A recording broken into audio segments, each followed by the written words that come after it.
T20 world cup లో ఇప్పుడు England భవితవ్యం ఆస్ట్రేలియా స్కాట్లాండ్ మ్యాచ్ పై ఆధారపడి ఉంది. ఈ మ్యాచ్ లో ఆసీస్ విజయం సాధిస్తేనే ఇంగ్లాండ్ సూపర్ 8 ఆశలు సజీవంగా ఉంటాయి. గ్రూప్ బి లో భాగంగా ఆడిన 3 మ్యాచ్ల్లో ఆస్ట్రేలియా విజయం సాధించి సూపర్ 8 బెర్త్ కన్ఫర్మ్ చేసుకుంది. మరోవైపు ఆడిన 3 మ్యాచ్ల్లో 5 పాయింట్లతో స్కాట్లాండ్ సూపర్ 8 కి దగ్గరలో ఉంది. ఇక జూన్ 16న సెయింట్ లూసియా వేదికగా ఆస్ట్రేలియాతో జరగబోయే మ్యాచ్ లో స్కాట్లాండ్ గెలిచినా లేకపోతే వర్షం కారణంగా ఈ మ్యాచ్ రద్దయినా ఇంగ్లాండ్ టోర్నీ నుంచి నిష్క్రమిస్తుంది.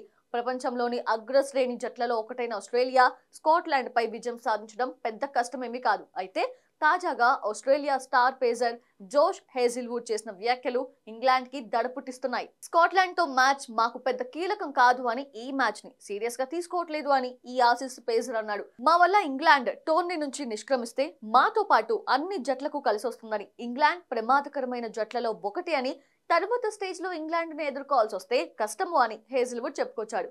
మొత్తానికి ఇంగ్లాండ్ టోర్నీ నుంచి నిష్క్రమించాలి అని హేజిల్వుడ్ పరోక్షంగా తన మనసులోని మాటను బయటపెట్టాడు. ఇక ఈ టోర్నీలో డిఫెండింగ్ ఛాంపియన్ ఇంగ్లాండ్ కు ఏదీ కలిసి రావడం లేదు. 2 మ్యాచ్లు ఆడితే ప్రెజెంట్ ఆ జట్టు ఖాతాలో 1 పాయింట్ మాత్రమే ఉంది.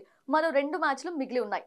ఒమాన్, నమీబియాలతో ఇంగ్లాండ్ గెలవడం పెద్ద కష్టం కాకపోవచ్చు. అయితే ఈ 2 మ్యాచ్ల్లో ఒకటి ఓడిపోయినా లేకపోతే వర్షం కారణంగా మ్యాచ్ రద్దయినా ఇంగ్లాండ్ టోర్నీ నుంచి నిష్క్రమిస్తుంది. అదే సమయంలో స్కాట్లాండ్ తమ చివరి మ్యాచ్ లో ఆసీస్ పై ఖచ్చితంగా ఓడిపోవాలి. అంతేకాదు చివరి 2 మ్యాచ్ల్లో నెట్ రన్ రేట్ మెరుగుపరుచుకోవాల్సిన అవసరం కూడా ఇంగ్లాండ్ కు ఉంది.